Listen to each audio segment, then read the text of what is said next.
Lectura del Santo Evangelio según San Juan. Gloria a ti, Señor. En aquel tiempo dijo Jesús: en verdad os digo, el que no entra por la puerta en el aprisco de las ovejas, sino que salta por otra parte, ese es ladrón y bandido. Pero el que entra por la puerta es pastor de las ovejas. A éste le abre el guarda, y las ovejas atienden a su voz, y él va llamando por el nombre a sus ovejas, y las saca fuera. Cuando ha sacado todas las suyas, camina delante de ellas, y las ovejas lo siguen, porque conocen su voz. A un extraño no lo seguirán, sino que huirán de él, porque no conocen la voz de los extraños.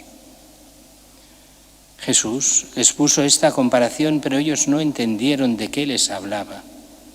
Por eso añadió Jesús: en verdad os digo, yo soy la puerta de las ovejas. Todos los que han venido antes de mí son ladrones y bandidos, pero las ovejas no los escucharon. Yo soy la puerta.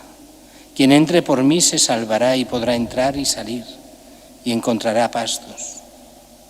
El ladrón no entra sino para robar y matar y hacer estragos. Yo he venido para que tengan vida y la tengan abundante. Palabra del Señor. Gloria a ti.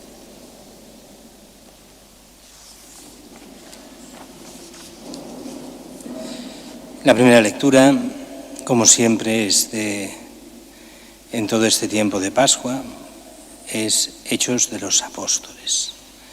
Y en esta lectura de Hechos de los Apóstoles hoy vemos precisamente casi el principio, estamos en el segundo capítulo. Se nos dio parte de lo que era el gran discurso de Pedro a la gente después de haber recibido el Espíritu Santo. Y hoy es el final de este discurso y las consecuencias. Con toda seguridad conozca la casa de Israel que al mismo Jesús, a quien vosotros crucificasteis, Dios lo ha constituido Señor y Mesías. Bien, ¿qué responde la gente? Pues lo normal. Vale, todo eso, nos lo creemos bien. ¿Y ahora qué? ¿Qué hay que hacer? Y entonces Pedro contesta: convertíos. Ese convertíos es cambiar de mentalidad radicalmente. O sea, pensar como piensa Jesús, cambiar la mentalidad. Normalmente se dice es cambiar de dirección, ¿no? Cuando se estudia para el carnet de conducir, al menos antes, se hablaba de esa conversión. La conversión era cambiar de dirección, dar media vuelta. Pues es eso, pero a nivel mental, cambiar de mentalidad y escuchar lo que Dios quiere y seguir lo que Dios quiere y lo creen y se descubre en la doctrina de Cristo. Convertirse, cambiar mentalidad y bautizarse. Y dice una cosa muy curiosa, dice: convertíos y sea bautizado cada uno de vosotros en el nombre de Jesús. Aquí hay una de estas cosas que a la gente les cuesta de entender. De hecho, hay muchas sectas modernas de estos últimos 30 años y algo más también, que están bautizando así, en el nombre de Jesús. Yo te bautizo en el nombre de Jesús. Y es no haber entendido nada de lo que dice San Pedro. Cuando dice San Pedro bautizar en el nombre de Jesús, quiere decir que no es el bautismo de Juan, sino que es el bautismo de Jesús, aquel que en el Evangelio al final se nos explica: id por todo el mundo y bautizad en el nombre del Padre y del Hijo y del Espíritu Santo. Ese es el bautismo cristiano. Cuando solo se bautiza en el nombre de Jesús, no hay bautismo, es nulo, porque no es en el nombre, es como Jesús enseña. ¿Y cómo enseña? En el nombre del Padre, del Hijo y del Espíritu Santo, el bautismo trinitario. Bien. Y dice: porque esta promesa vale para vosotros y para vuestros hijos, y para los que están lejos, para cuantos llamare así el Señor Dios nuestro. Y aquí entran muchos detalles, pero solo pongamos dos. El bautismo es para vosotros, el pueblo judío, pero también para vuestros hijos. Qué curioso. En Hechos de los Apóstoles, cuando se convierten Cornelio y se convierte el carcelero y otros, ¿qué hemos de hacer convertíos y bautizaros, vos, tú y tu familia.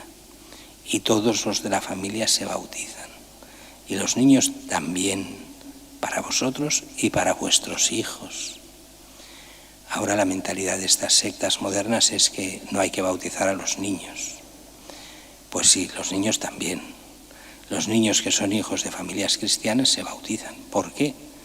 Porque de esta forma entran en Cristo, a hacer parte de la gran familia cristiana que es el cuerpo de Cristo, la Iglesia. Y así podrán disfrutar de todo lo que, la gracia que Dios les dé. Bien, con estas y muchas otras razones los exhortaba y bautizan, dice, a unos 3.000. Vale. La segunda lectura es muy curiosa también por un detalle, que es, bueno, hay muchos detalles, pero no, si hacemos todos no acabamos hasta mañana. Dice: queridos hermanos, que aguantéis cuanto sufrís por hacer el bien, esta es una gracia de parte de Dios. Si esto no hubiéramos leído el texto y hubiéramos preguntado, ¿qué os parece el sufrir por hacer el bien? Y la mayoría hubiera dicho seguramente, una desgracia, porque el sufrimiento siempre es desgracia. Pero aquí, ¿qué es lo que en el fondo San Pedro quiere decir?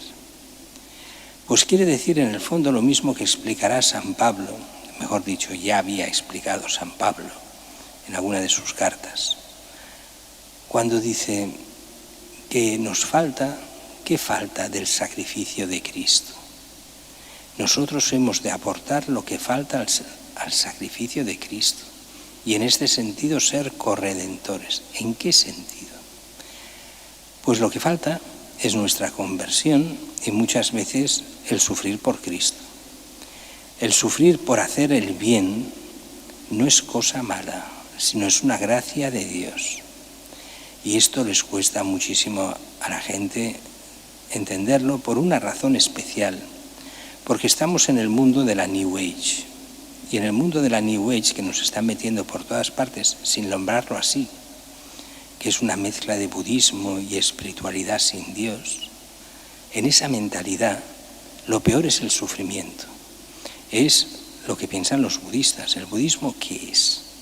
Es llegar al nada, al nirvana, que en el fondo es simplemente el dejar de sufrir, no pensar en el sufrimiento. La meditación, que no es como la meditación cristiana, que es llenarse de Dios. La meditación budista es vaciarse de sí mismo, del todo, quedar en el nada. Y eso es lo principal, no sufrir, sacarse el sufrimiento de encima. Claro que hay sufrimientos que no son deseables para nada, faltaría más. No es que nosotros seamos sádicos y masoquistas, ni muchísimo menos. Aquí se habla de ese sufrimiento por el bien. Es como aquel sufrimiento que diríamos por amor. Los padres sufren por sus hijos, sí, porque los quieren. En ese sentido es el sufrimiento que busca el bien del otro y que busca el bien que es Dios mismo. En esa búsqueda del bien, el hacer el bien, si se sufre por eso, bienvenido sea. Como Cristo sufrió la cruz, la muerte, la pasión, la muerte, por salvarnos a cada uno de nosotros. Ese es el sufrimiento, el del bien, el único que vale. Y en Cristo lo fue del todo, porque murió para salvarnos de nuestros pecados, pagó por nuestros pecados. Pero con que hay tantas cosas, dejamos esto y vamos solo al Evangelio, que es el que más interesa hoy. Para entender el Evangelio hemos de entender cómo funcionaban los rebaños de la época. Los rebaños habían de dos tipos, pero eso no nos interesa ahora. Lo que hacían muchos rebaños los llevaban a los pastos de día y por la noche los llevaban al redil, lo que llama el aprisco de las ovejas.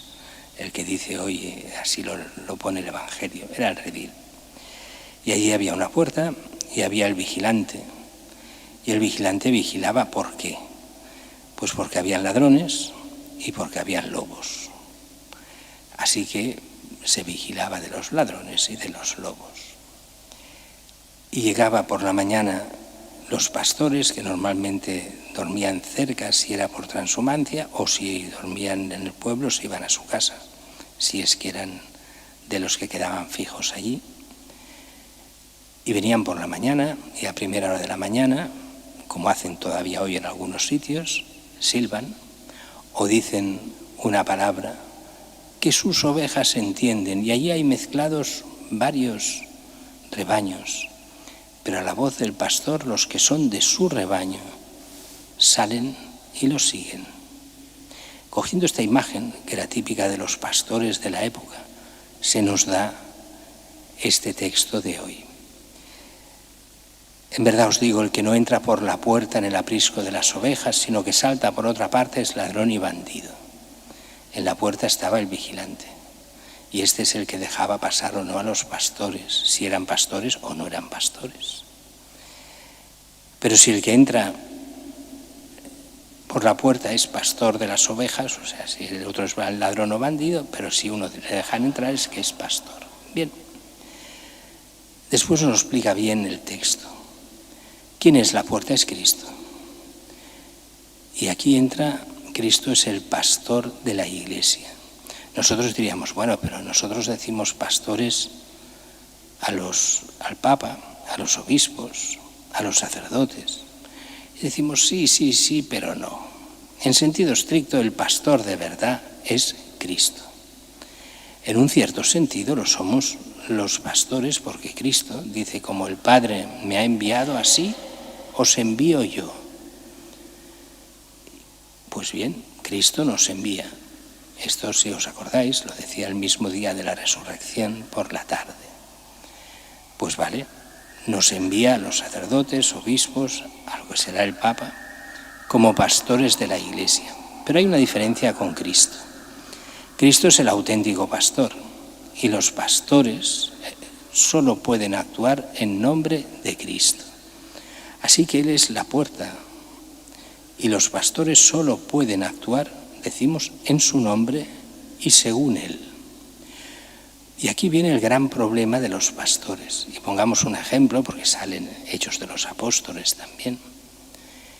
Cuando San Pablo deja Asia Menor y cree que Dios se le pide, el Espíritu Santo le pide volver a Jerusalén, y él piensa que para morir, pero no, ya no será para eso al final, se despide de los obispos y de los sacerdotes que había dejado allí, en Asia Menor, lo que es la actual Turquía. Y les advierte, cuidado, yo me voy, pero de entre vosotros algunos se convertirán en lobos. Y a partir de esto y de otros textos, San Agustín hará un fantástico tratado, muy bueno, sobre precisamente el buen pastor. Y advertirá, cuidado con los falsos pastores. ¿Los curas son todos buenos? No. ¿Los obispos son todos buenos? No. ¿Los papas son todos buenos? No. Y pongamos un ejemplo. Cuando se escoge al papa, se le escoge expresamente en la Capilla Sixtina. ¿Por qué? Y lo escogen justo debajo de la gran pintura del Juicio Universal de Miguel Ángel, que ocupa toda la pared inmensa, que es como la pared frontal que tenemos detrás entera. Bien, ¿qué hay en ese juicio? Está el cielo, infierno y purgatorio. ¿Quién hay en el infierno?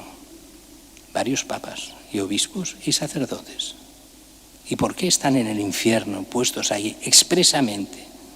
Porque no porque te elijan papa te irás al cielo, por mucho que te llamen santidad. No por mucho que seas obispo te vas al cielo, porque aunque te llamen excelencia, o porque seas cardenal y te llamen eminencia, no. O porque seas sacerdote y te llamen padre o musén o lo que sea. Eso no lleva al cielo.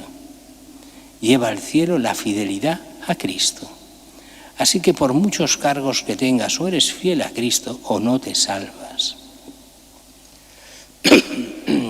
Esto me viene de aquí una anécdota que explicaba un cura ya mayor, ya muerto hace muchos años. Y decía, la gente no se da cuenta, decía así él, pero la guerra civil, ¿para qué sirvió realmente? Para que muchos curas fueran al cielo Y uno dice, ¿cómo? Pues sí. Decía, algunos curas vivían tan mala vida que la guerra tuvieron que dar la vida por Cristo, y lo hicieron, y fueron mártires. Y entre los mártires había curas que eran muy buenos, pero muchos también que eran muy malos, pero que les dio Dios la oportunidad de convertirse y salvarse. Pues bienvenido sea la posibilidad de conversión y salvación. Bien, lo decimos porque cuando hablamos de los pastores, ¿cómo distinguir un buen o un mal pastor? El buen pastor ha de seguir a Cristo y ha de predicar a Cristo y lo que enseña la Iglesia, porque está puesto en nombre de Cristo y de su Iglesia. El mal pastor es aquel que no está en nombre de Cristo ni de la Iglesia, sino que se predica a sí mismo, predica sus ideas, predica sus cosas, predica lo que a él le parece bien, su política, su sociedad, su lo que sea, pero se predica a él. Ese no es buen pastor, porque quiere llevar las ovejas de Cristo hacia él, cuando lo que hay que hacer es llevar las ovejas de Cristo a Cristo.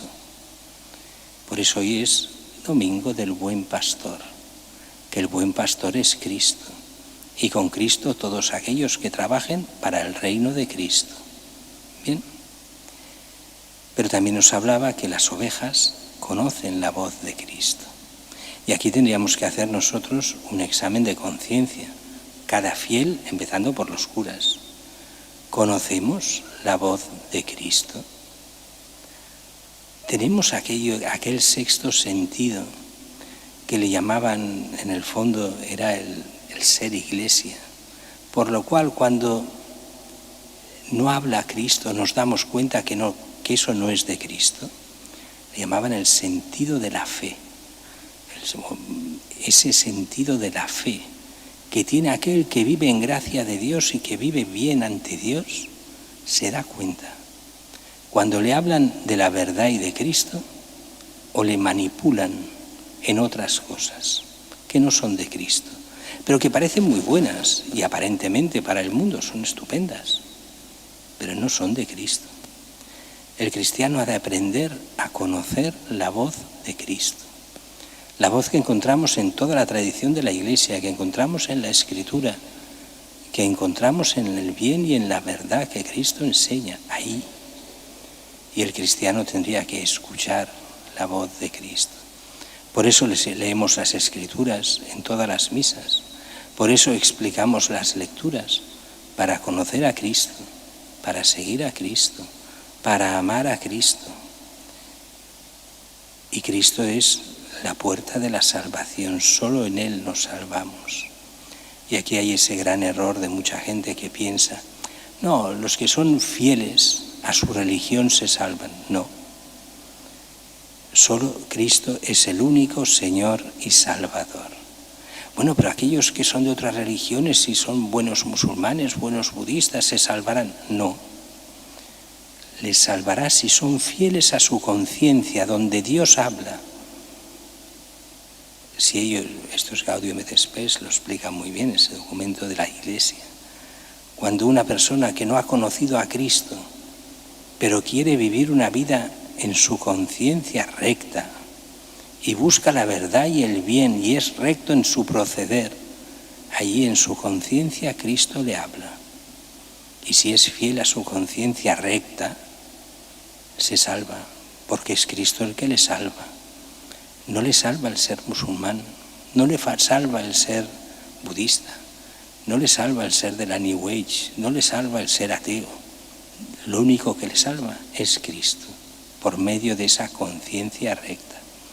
Pero yo también digo, y esto ya lo digo yo, no lo dice la Iglesia, si a nosotros nos cuesta tanto salvarnos, cuánto más aquellos que no han conocido a Cristo. Pero Cristo es capaz de todo y de tocar incluso esas conciencias de los más alejados y de los que no han conocido para nada a Cristo. A nosotros nos toca escuchar su voz, seguirlo y amarlo, para poder tener en Él vida eterna.